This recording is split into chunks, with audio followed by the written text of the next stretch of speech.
그렇지만 또 그 부분을 우리가 정확하게 알아야 그 다음 구원에 대한 이야기를 제가 할 수 있기 때문에 한 4시간 정도에 대해서 4시간 정도 걸쳐서 그 죄에 대한 말씀을 나눴던 것 같습니다. 자, 오늘은 구원이란 무엇인가? 구원에 대한 이야기입니다. 우리가 구원받았다는 말을 교회에서 쓰죠. 구원 받으셨습니까? 예, 구원받은 걸 확신하십니까? 예.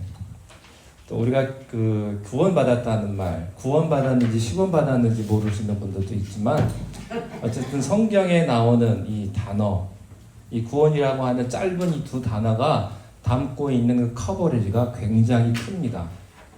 근데 그것을 성경의 저자들이 많이 섞어서 쓰기 때문에 우리가 혼동이 되고 또 분별이 안 될 수가 있는데, 구원은 크게 3가지로 나누어서 생각할 수가 있습니다. 첫 번째는 받은 구원입니다. 받은 구원은 우리가 salvation past, 과거에 내가 한 번으로 구원을 받은 것입니다. 우리의 죄의 문제가 해결됐다고 해서 salvation past, 받은 구원. 그 다음에 현재 우리가 누리고 있는 구원이 있습니다.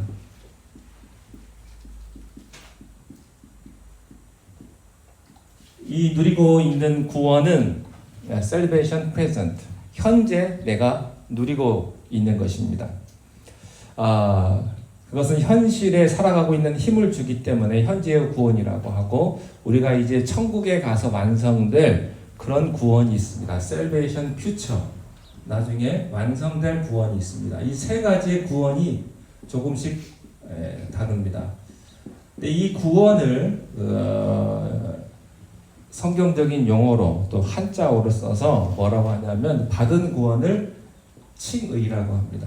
칭의, righteousness, 의롭다, 일컬어줌, 의롭다 칭해주는 것입니다. 그 다음에 현재 우리가 누리고 있는 구원을 성화라고 합니다. 성화, 거룩해지는 과정을 성화라고 하고요. 3번째, 우리가 완성될 구원을 뭐라고 하냐면 영화라고 합니다. 영화, glorification. 이 3가지 단어로 우리가 표현할 수가 있습니다. 중요한 것은 이 첫 번째 이 칭의, 받은 구원은 한 번 일어나는 사건이고, 누르고 있는 구원은 과정이고요. 그리고 완성될 구원은 사건이면서도 영원입니다. 그래서 우리가 이것을 깨끗하게 이해하는 것이 굉장히 중요합니다. 우리는 모두 다 구원을 받았습니다. 우리가 구원 받았습니다. 확신합니다. 이것은 여기에 해당하는 부분입니다. 그리고 2번째, 우리는 현재 이 구원을 누리고 있고요. 거룩한 삶으로 옛사람이 깨어지고 새 사람으로 바뀌어가는 과정이고요. 그리고 예수 그리스도께서 다시 올 때 우리의 구원은 완성될 것입니다.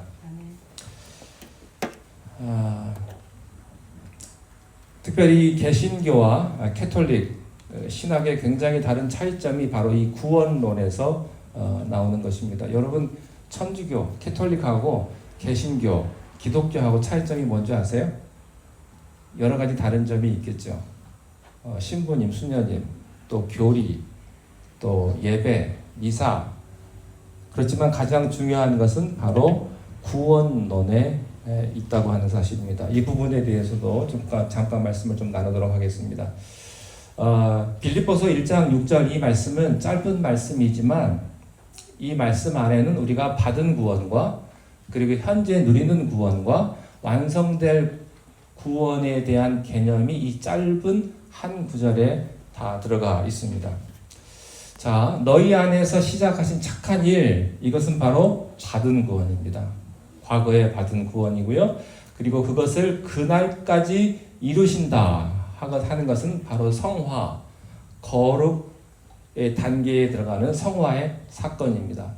그리고 그리스도 예수의 날, 이것은 완성될 천국까지 이루어질 그 구원, 영화의 단계를 말하는 것입니다. 자, 그렇다면 이 첫 번째, 오늘은 이 첫 번째와 2번째에 대한 말씀을 좀 드리도록 하겠습니다. 첫 번째, 칭의의 사건. 너희 안에서 시작하신 착한 일, 그 이가 있다는 겁니다. 여러분, 구원은 절대 타자 구원입니다. 다른 사람이 나를 구원해 줘야지 내가 나를 구원할 수가 내 자력으로 구원받지 못한다는 것입니다. 하나님께서 이 구원 사건을 시작하셨습니다. 아담과 이브 때부터 우리는 죄를 저질렀지만 수습은 못해요. 수습은 하나님께서 하십니다. 죄는 그냥 봐줄 수가 없습니다. 대충 넘어가 줄 수도 없어요. 은폐한다고 해결할 수도 없고 해결되지도 않고 또 시간이 지난다고 해서 해결되지도 않습니다. 그래서 환경을 탓할 수도 없고요. 남에게 책임 전가할 수도 없습니다. 죄는 확실한 값을 치러야 없어집니다. 그래서 성경에서 죄 용서를 할 때 무슨 단어를 쓰냐면 속량이라는 단어를 씁니다. 속량. 근데 이 속량이요, 재무 용어예요. 재무 용어. 영어로 하면은 redemption이라고 하는데 죄 용서, 그러니까 죄값을 치른다고 하는 그런 재무 용어입니다. 정확하게 값을 치러야 합니다. 옛날에는 노예를 짐승처럼 사고 팔았는데 그 끔찍한 노예 생활에서 벗어나려면 누군가가 그 노예의 몸값을 치러야만 했습니다. 그 노예를 사서 노예의 문서를 찢고 해방을 선언해 줘야 이 노예가 자유인이 되는 것이죠. 우리가 죄의 노예가 돼서 살았습니다. 꼼짝없이 지옥으로 가게 되었는데 예수님께서 우리를 위해서 자신의 생명으로 죄값을 지불하셨습니다. 자, 이것이 어떤 의미입니까? 여러분, 우리가 죄값을 치르는데요. 이 죄값을 치렀을 때 모든 사람이 보기에 저 정도면 형량이 충분하다고 납득이 가야 합니다. 납득이.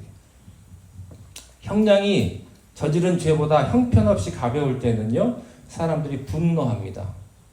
끔찍한 살인을 저지른 사람이 사형을 언도받았는데 나중에 형량이 30년, 20년, 10년, 5년으로 줄어듭니다. 그러면 사람들이 뭘 느낄까요? 분노하죠. 저런 끔찍한 죄를 저지른 사람이 어떻게 저런 가벼운 형벌을 받을 수가 있겠느냐 하는 거죠. 그러니까 자기가 무슨 잘못을 하면 그 잘못에 대한 적당한 죄값을 치러야 사람들이 받아들이는 겁니다.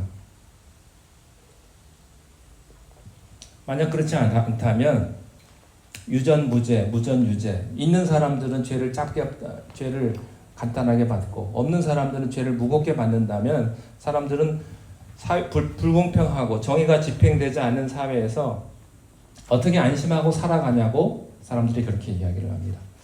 저지른 죄에 합당한 대가를 치르는 것이 중요합니다. 그러므로 우리가 아무리 돈을 많이 벌고 또 좋은 일에 많은 일을 하고 또 많은 돈을 기부한다고 해도요, 우리가 저지른 죄값은, 온 인류가 저지른 죄값은 그 죄값을 치르기에는 턱없이 부족한 거예요. 엄청난 값이 치러져야 하늘과 땅의 천사와 모든 존재들이 이걸 납득하는 것입니다.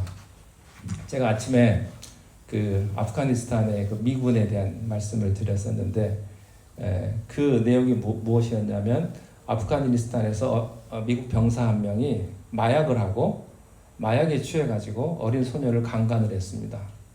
그런데 6개월의 감옥 살다가 풀려나가지고 미국으로 돌아왔어요. 그러니까 사람들이 반미 감정이 불같이 일어나는 거죠. 근데 아침에 말씀을 드릴 때 강대국 얘기하다가 그 예화가 그쪽으로 쓰였어요. 적절치 않은 예화였는데 어쨌든 이 사람들이 죄를 지으면 너무 가볍게 대가를 치르면 화가 납니다. 예전에 한국에서 미군 장갑차에 여중생이 깔려 죽은 적이 있었어요. 근데 그 병사들은 미국의 법에 접촉을 받기 때문에 한국에서 어떻게 하지 못하고 미국으로 송환돼서 죄값을 받았습니다. 그런 죄값을 치르는 것을 보면서 사람들이 납득이 가야 합니다. 납득이. 이해가 돼야 되죠.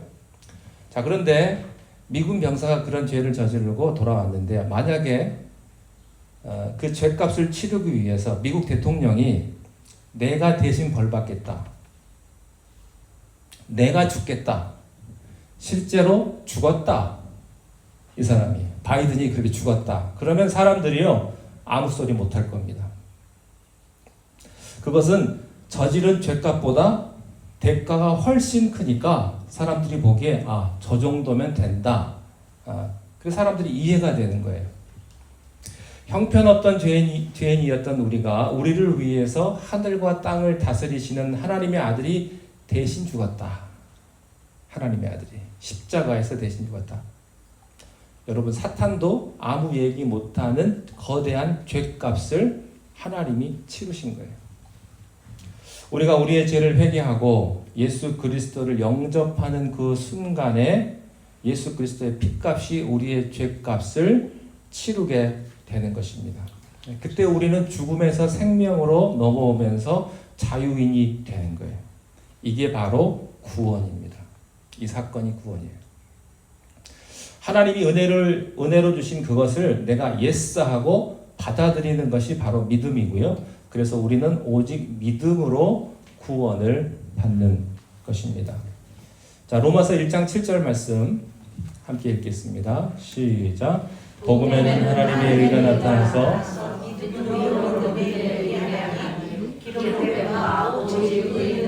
믿음으로 말미암아 살리라 함과 같으니라. 여러분, 우리는 오직 믿음으로만 구원을 받을 수가 있는 것이죠. 우리가 어떤 선행을 하는 것이 아니라 내가 믿음으로 구원받는데 믿음은 은혜를 내가 받아들이는 것입니다. 아무리 좋은 은혜라도 내가 받아들이지 않으면 안 되는 거죠. 그래서 나의 결단이 필요한 거예요. 이게 믿음입니다. 하나님께서요, 이 많은 사람들 가운데 왜 나를 구원해 주셨는지 우리는 알 수가 없습니다. 은혜란 그렇게 신비스러운 것입니다. 그리고 구원 사건이 얼마나 놀랍습니까? 여러분, 이 펜이 있어요. 이 펜이 검정색인데 파란과 검정색이 있는데 이 펜은 검정색인데요. 이 펜을 제가 하얀 종이로 덮으면 이 펜은 하얀색이 되는 거예요. 물론 이 펜이요, 이 색깔이 바뀌지는 않아요. 원래 색깔이 있어요. 그렇지만 흰 종이로 감싸면 그것을 흰색으로 봐주는 것입니다. 구원이 그런 것입니다. 우리는 죄인이죠. 죽을 수밖에 없는 죄인이지만 하나님의 은혜로 십자가로 말미암아 우리 죄를 덮어주신 거예요. 덮어주신 거예요. 그래서 우리를 죄 없다고 의롭다고 칭해 주시는 거예요. 그게 칭의입니다. 칭의. 우리의 죄가 주홍같이 붓지만 예수 그리스도의 십자가의 보혈로 감쌌기 때문에 하나님께서 이제 너는 의롭다고 칭해 주마. 그게 칭의인 것입니다. 우리가 아무 공로 없이 그렇게 되었습니다. 그렇게 하나님께서 칭해 주시는 그 순간에 사탄이 우리를 더 이상 고발하지 못하고 어둠의 세력이 우리를 떠나는, 그래서 우리는 죽음의 노예에서 하나님의 자녀로 옮겨가는 엄청난 사건이 순식간에 일어나는 것입니다. 그래서 이것이 그 유명한 이신득이라는 말이 나옵니다. 이신득이.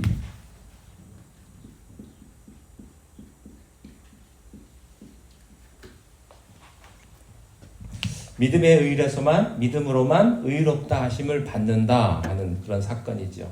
그래서 이 구원 사건은요, 즉각적입니다. 순식간에 단 한 번에 딱 일어나는 거예요. 오늘 이 시간에 한 10% 받고 다음 주에 10% 받고 이렇게 점진적으로 되는 것이 아니고 우리가 예수 그리스도를 구주로 영접하고 우리가 그분 앞에 나가서 죄를 고백하면 하나님을 믿는 그 순간에 100% 완전한 구원이 우리에게 임하는 것입니다. 어떤 분들은 예수를 믿고 나서, 여러분 어렸을 때 부흥회 교회에서 하셨을 겁니다. 옛날에는 부흥회를 하면 춘계 대부흥성회, 추계 대부흥성회 해가지고 봄, 가을에 한 번씩 하는데 부흥회를 일주일 동안 합니다. 새벽, 오전, 오후, 저녁 뭐 이렇게 해가지고 어떻게 이렇게 했는지 모르겠어요. 근데 그 하루 세끼를 다 교회에서 밥을 해대고 교회에서 다 밥 먹고 그리고 마지막에는 철야도 하고 뭐 그렇게 부흥성회를 했는데, 부흥 강사로 오신 분이 꼭 하는 말이 있습니다. 오늘 예수 믿고 구원받기로 한 사람들 손 드십시오. 그러면 손 딱 듭니다. 근데 봄에 그렇게 했는데 가을에 오신 부흥 강사님이 또 물어봅니다. 오늘 예수 믿고 구원받기로 결정하신 분 손 드십시오. 그럼 또 손 듭니다. 그러니까 구원을 한 5-6번씩 받아요. 네, 때마다 왜 그럴까요? 불안하니까. 내가 예수님을 믿는데 이게 100% 완전한 것이었나? 조금 부족한가? 내가 구원을 받았나? 이게 좀 불안하거든요. 여러분들께서 믿었을 때 받은 구원은 100% 완전한 구원인 것을 여러분이 믿으시기를 바랍니다. 여러분이 받은 구원은요, 100% 완전한 구원이면서 동시에 안전한 구원이에요. 이 말이 무슨 말이냐면, 어떤 분은 이렇게 말씀합니다. 그렇다면 내 과거에 지은, 내 과거의 문제는 그렇다 치고, 내가 구원 받고 난 다음에, 예수 믿고 난 다음에 내가 또 죄를 지으면 어떻게 되냐? 그런 문제가 있죠. 거기에 대해서 물어보시는 분들도 계십니다. 자, 다윗 왕은요, 구원받은 사람인데 밧세바와의 불륜을 저질렀으니까 그러면 지옥을 갈까요? 그렇지 않습니다. 내가 죄를 지으면, 내가 구원받았는데 구원받고 난 다음에 잘못을 하면 내 구원을 잃어버리는 것인가? 그렇지 않아요. 만약에 처음부터 구원의 조건이 자기의 선행이었다면 그래요. 선행을 했는데 악행을 했으면 잊어버리는 것이죠.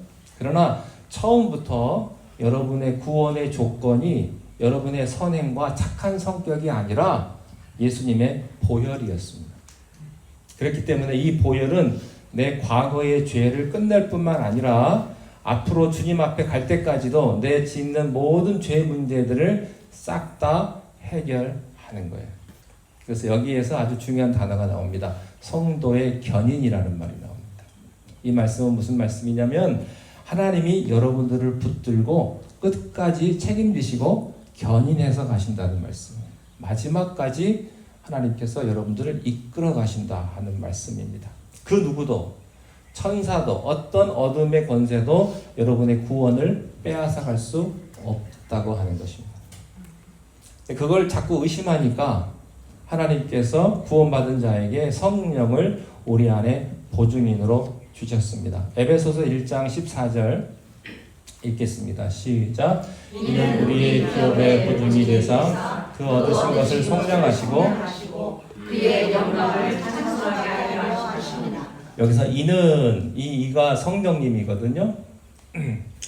성령을 우리 안에 둬서 우리를 끝까지 책임지는 존재라는 것을 순간순간 하나님께서 상기시켜 주시는 것입니다. 우리가 죄를 지으면요, 두 가지 소리가 들립니다. 사탄이 이렇게 말합니다. 거 봐라. 너 같은 놈이 무슨 천국에 가겠냐? 넌 이제 끝났어. 이런 생각이 들기도 하고요. 한편에 성령님께서 이렇게 말씀하세요. 아니야. 잘못했어도, 내가 실수했어도 너는 하나님의 자녀야. 하늘이 두 쪽이 나도 하나님은 너를 끝까지 구원하실 거야. 너를 책임지실 거야. 너는 구원을 잊어버리지 않아. 회개하면 다시 시작할 수 있어. 라고 말씀하시는 성령님이 우리 안에 계시다는 거예요. 자, 그런데 여기서 이제 카톨릭에 대한 말씀을 좀 드릴 텐데, 카톨릭에서 오신 분들은 좀 아실 텐데, 우리는 오직 구원으로 구원을 받잖아요. 근데 이 카톨릭은요, 이 믿음에다가 뭘 하나 더합니다. 믿음에다가 뭘 더하냐면 플러스 너의 선행이 있어야 된다고 말을 합니다. 그러니까 믿음 외에 인간이 무언가를 더해줘야 된다고 이야기를 합니다. 자, 그런데 카톨릭에서 말하는 이 선행이라고 하는 것은요, 우리가 생각하는 그런 착한 일, 여기서 착한 일을 말하는 것이 아니고 교회가 정해주는 성례를 잘해야 된다고 하는 거예요. 그게 선행이라는 것입니다. 카톨릭이 정해준 7가지 성례가 있어요. 그래서 이것을 칠성례라고 하는데, 세례, 성만찬, 견진성사, 고해성사, 아시죠? 고해성사. 그 다음에 죽기 전에 하는 종유성사, 신품성사, 그리고 혼인성사. 이렇게 7가지입니다. 그러니까 결혼식도 성례전이에요. 그래서 카톨릭은 이혼을 인정하지 않죠. 왜냐하면 결혼을 한 번으로 거룩한 성례전이기 때문에 이혼을 인정하지가 않습니다. 이 7가지 성례전을 착실하게 잘 참여하는 것을 보면서 교회의 말을 잘 듣는가 안 듣는가를 보면서 죽을 때쯤 돼서 구원 받을지 안 받을지가 그때 결정난다는 거예요. 그러니까 교회에서 하는 7가지 성례전을 잘 치르면, 마지막까지 잘 치르면 마지막 순간 천국과 지옥이냐 하는 그 순간에 그 사람은 천국에 가고, 교회가 정해준 칠성례를 잘 지키지 않으면 마지막 순간에 떨어질 수도 있다. 그런 원리죠. 그러니까 평생을 몰라요. 캐톨릭 신자들은 내가 구원 받았는지 안 받았는지. 대단히 불안하죠. 자, 그런데 이 신학이 왜 나왔냐 하면, 이렇게 구원을 불완전하게 해놓고 교회가 정해주는 7가지 성례를 성실하게 잘 따르는 것을 봐서 교회가 봐서 결정하겠다고 하는 논리는요, 사람을 쉽게 복종시키는 논리입니다. 그러니까 교회에서 말하는 것은 무조건 다 들어야 돼요. 그래서 카톨릭은 교회의 그 명령이 굉장합니다. 중세 시대에 수많은 사람들이 자기 돈 내가지고 그 무리한 십자군 전쟁에 가서 죽고, 또 엄청난 돈을 교황청에다 갖다 바쳐서 화려한 교황청을 짓고, 그게 어떻게 가능하다고 생각을 하십니까? 로마에 가면 바티칸이라고 있습니다. 저는 못 가봤는데 거기 가면 바티칸 그렇게 볼만하대요. 이렇게 화려하고 웅장하고. 제가 오스트리아 그 비엔나를 가가지고 그 성당을 봤는데, 성당을 딱 보는 순간에 위압감이 듭니다. 어떻게 저렇지? 어떻게 저렇게 만들었지? 어떻게 저렇게 높은 곳에다가 십자가를 올렸지? 그리고 금으로 바르고 그래요. 그러니까 위압감이 들어요. 말을 안 들으면 출교시키는 거예요. 넌 구원이 끝났어. 넌 지옥 간다. 이런 거예요. 그리고 성만찬을 못하게 하는 거예요. 그것은 구원을 잃어버린 것과 같다. 그러니까 교황청과 사제가 천국과 지옥의 중재자가 되는 겁니다. 그래서 교회 말을 안 들으면 소위 찍히면 이제 끝나는 거예요. 그 사람한테. 교회에서 찍히면. 그러니까 사람들이요, 부들부들 떨면서 끝까지 구원 받은지 안 받을지를 모르게 만들어서, 그래서 교회가 사람들을 통치할 수가 있게 되는 것이죠. 제가 어렸을 때 제 이제 아주 친한 친구가, 그 친구가 이제 그 장래 희망이 신부님이 되는 거였습니다. 저는 교회를 열심히 다니는 학생이었고, 제 친구는 성당을 열심히 다니는 친구였습니다. 근데 그 친구의 그 작은 할아버지가 그 김수환 추기경하고 같이 이제 추기경이 될 때 그 대등하게 올라가셨던, 후보에 올라가셨던 그 둘 중에 한 분이셨대요. 그래서 그 작은 할아버지는 떨어졌고, 김수환 추기경이 한국의 추기경이 이제 맨 처음에 됐다고 그렇게 얘기를 하더라고요. 근데 그러고 나서 나중에 그 친구 어떤 결혼식에서 그분을 직접 뵀어요. 근데 그분이 신부님이셨는데요, 수녀님하고 사랑을 해가지고 신부 옷을 벗었어요. 그래서 제가 그러면 저 신부님 지금 뭐 하시냐고 호프 집안데요. 근데 성당 카톨릭은요, 신부가 옷을 벗으면 파직이에요. 완전히 끝나는 거예요. 돌아갈 수도 없어요. 아무것도 못 하는 거예요.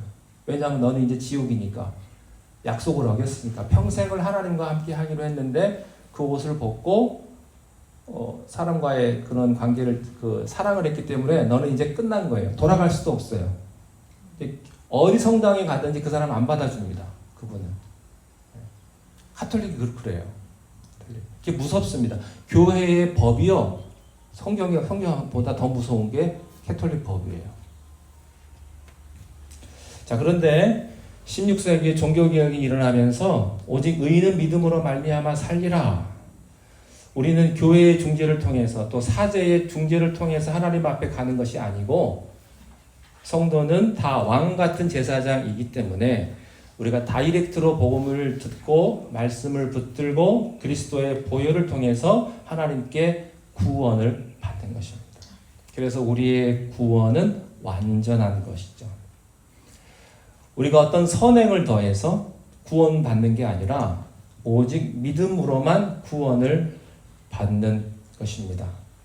이것을 여러분들이 분명하게 할 때 내가 받은 구원은 완전한 구원이요 영원히 잊어버릴 수 없는 구원이며 나의 의가 아닌 하나님의 은혜로운 구원이라는 것을 확신한다면 내가 평생 부들부들 떨면서 신앙생활 할 필요가 없다고 하는 것입니다. 이것이 바로 우리가 받은 완전한 구원, 칭의 축복인 것입니다. 여러분이 믿음으로 의롭다 하심을 받고 구원받은 사람이라는 것을 여러분들이 꼭 믿으시기를 바랍니다. 자, 그 다음에 과정은 두 번째 성화의 과정입니다. 자, 구원은 한순간 사건이지만 두 번째 단계인 성화는요, 과정입니다. 과정. 평생 내가 현재 진행형으로 받은 구원을 누리는 것입니다. 자, 빌립보서 2장 12절 말씀을 함께 읽겠습니다. 시작. 그러므로 나의 사랑하는 자들아 너희가 나 있을 때뿐 아니라 더 지금 나 없으리라도 항상 걱정하여 두렵고 떨림으로 너희 구원을 이루라. 자, 여기 두렵고 떨림으로 너희 구원을 이루라. 이 구원을 이룬다는 말이 무슨 뜻일까 하는 겁니다. 여기서 우리가 잘못 해석을 하면 구원을 얻기 위해서 노력하라 이런 말로 해석할 수가 있는데요. 여기서 구원을 이룬다는 말은 그런 뜻이 아닙니다. 왜냐하면 아까 말씀을 드렸듯이 우리는 이미 구원을 받았는데 여기서 또 구원을 이루려고 노력을 해라. 그러면 앞뒤가 맞지가 않습니다. 또 이 빌립보서의 수신자들이요, 불신자들이 아니고 그리스도인들이었습니다. 이미 예수님을 믿는 성도들에게 쓰는 편지였어요. 그러니까 이미 구원받은 성도들에게 편지 쓰면서 구원을 어떻게 받을까라는 의미로 글을 쓸 리가 없죠. 그래서 이 구원을 이루라는 말은 원어, 동사의 뜻이 중요한데요. 그 구원을 이루라는 뜻의 그 원어 동사의 뜻은 광산에서 채취할 수 있는 모든 것을 다 캐어낸다. 그런 뜻입니다. 그러니까 구원이라고 하는 것은 하나님께서 주신 엄청난 보물창고와도 같은데 이 보물창고와도 같은 광산과도 같은 이 구원을 이룬다는 말은 그 광산에서 내가 보석을 캐어내라 하는 뜻입니다. 같은 광산을 가지고도요, 어떤 사람은 부지런하고 또 지혜롭게 계속해서 개발해서 금을 캐내고 또 다이아몬드도 뽑아내고 하는 사람들이 있는가 하면 어떤 사람은 게으르고 또 지혜롭지 못해서 별로 못 뽑아내는 사람이 있습니다. 하나님이 주신 똑같은 구원을 가지고도 이 구원을 이제 내가 어떻게 누리느냐는 우리에게 달려있는 것이죠. 그러므로 구원은 우리가 아무것도 한 것 없이 은혜로 받았지만 구원을 누리는 것은 우리의 노력과 순종이 필요하다는 것입니다. 근데 여기 이룬다는 말을 영어 성경으로 보니까요, 영어 성경에는 뭐라고 써 있냐면 workout. 여러분 워크아웃이 무슨 뜻인지 아시죠? 짐에 가가지고 운동하는 걸 워크아웃 한다고 그러잖아요. workout your body. 그러니까 무거운 거 들고 트레드밀 걷고 뛰고 하는 거, 그거예요. 워크아웃.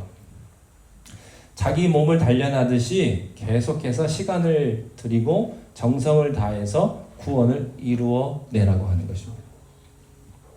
그러니까 광산에서 보석을 캐내는 것하고 내 몸을 단련하는 것은 같은 의미예요. 시간과 정성이 들어가야 되는 것입니다.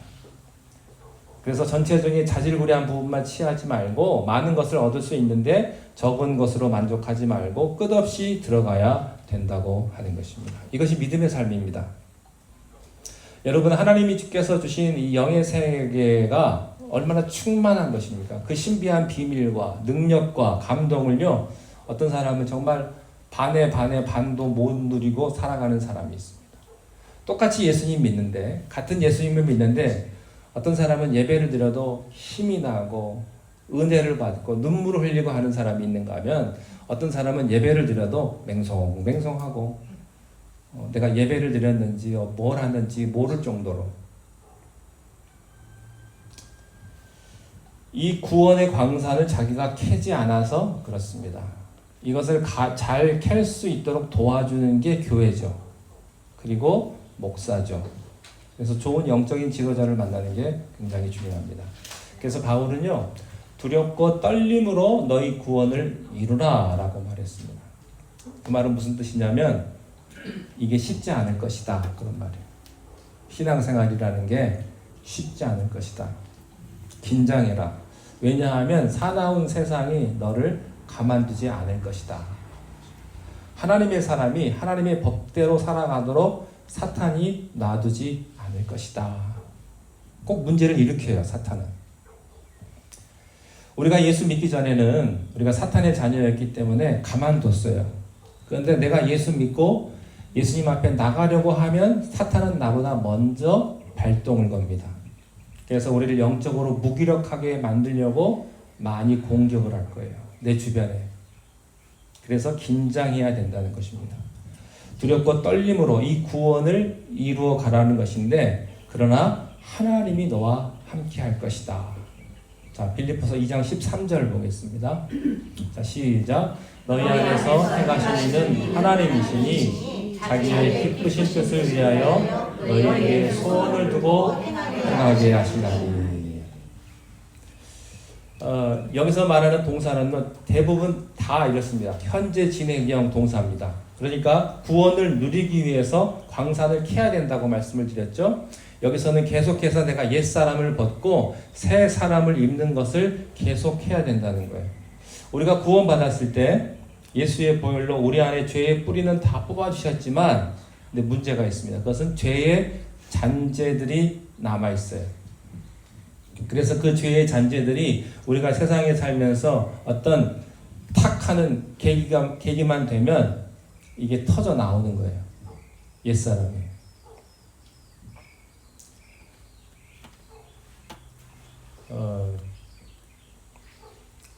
우리가 가정생활이나 교회생활이나 또 사회생활할 때 내가 갑자기 어떤 사건 때문에 나도 모르게 심한 말을 막 하고 성질이 폭발하고 이러고 나서 내가 왜 그랬지? 자기가 놀라는 때가 있지 않습니까? 제가 얼마 전에 어디 가게를 가가지고 무슨 뭘 오다를 했는데 앞에서 상대하는 그 사람이 인상을 쓰면서 what? 이래요. 잘 못 알아듣겠나 봐요. 근데 제가 아무리 발음이 형편없어도 좀 기울여 들으면 대충 알거든요. 가게 가가지고 뭐 말하는 게 뻔하지 뭐 그렇지 않겠습니까? 근데 얘가 좀 짜증이 났었나 봐요. 내가 워낙에 많이 사니까 자기는 이제 간단하게 끝내려고 그랬는데 내가 많이 오다를 하니까 짜증이 났었나 봐요. 그래서 what 하면서 인상을 팍 쓰는 거예요. 제가 순간적으로 화가 나가지고요. 너 왜 나한테 화내냐고. 제가 웬만하면 화 안 내거든요. 영어를 잘 못하니까. 그래서 웬만하면 피하는데 그 젊은 친구가 막 화를 내면서 짜증을 내는 거예요. 그래서 제가 그냥 순간적으로 고민을 했습니다. 저는 흥분하면 제가 얼굴은 좀 순하게 보여도요. 제가 흥분하면 막 부들부들 떨거든요. 화가 나가지고 막 욕도 막 생각나고 그러더라고요. 욕도 막 생각이 나고 그래가지고 마음을 충분히 가라앉히고 너 매니저 어딨냐고, 너 그 애티튜드가 뭐냐고, 너 지금 나한테 화내는 거냐고. 그러고서 막 소리를 질렀어요. 앞에 것도 쾅쾅 치면서. 근데 이제 매니저가 오고 사장이 와가지고 얘기를 하는데 무슨 일이냐고. 그러고서는 얘 애티튜드가 이게 뭐냐고. 왜 이렇게 인상을 쓰고 화를 내냐고. 나 손님인데. 그러고 한바탕 했습니다. 그리고 딱 뒤를 돌아봤는데 한국분이 목사님 안녕하세요. 아, 세상에 세크라멘토 거기서 제가 한국 사람 거기서 만날지는 꿈에도 몰랐습니다. 몇 번 뵀던 분인데 다른 교회 다니시는 분이 아니 목사님 여기 오셨어요? 내가 얼굴이 빨개져가지고 제 순간 옛사람이 나와가지고 막 화를 냈는데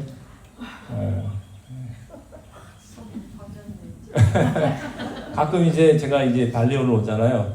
저는 발레오를 들어올 때 마음가짐이 달라집니다. 나는 발레오 교회 목사다. 그리고 세크라멘토로 가면 마음가짐이 달라집니다. 옷차림도 달라집니다. 슬리퍼에다가 반바지에다가 이렇게 확 달라집니다. 웃으시는 분들 중에 죄가 없는 분은 저에게 돌을 던지시기 바랍니다.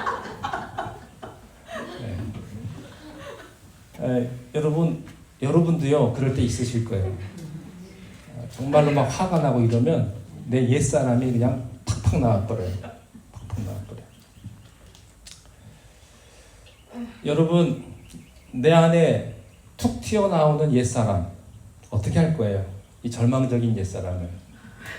근데 바울이 그랬어요.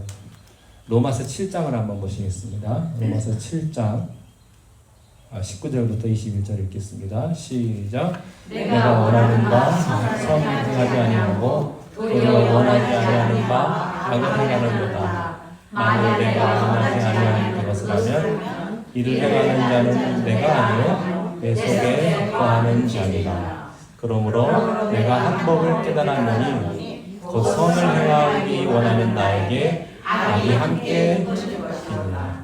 너무 리얼할 말 아니겠습니까? 나는 새 사람을 입고 싶은데 옛 사람이 자꾸 나를 땡기는 거예요. 나를. 그래서 성화의 과정, 이 두 번째 과정, 누리고 있는 구원, 이 성화의 과정은 영적인 전쟁입니다. 사탄은 우리가 구원받는 것을 싫어하지만 일단 구원받은 다음부터는 우리가 영적으로 무기력하게 되는 것을 원하는 거예요. 그래서 우리가 죄를 짓고 실패할 때 사탄이 이렇게 말해요. 저에게 너 설교할 자격 있어? 야, 네가 무슨 설교야? 너는 설교한 대로 살아?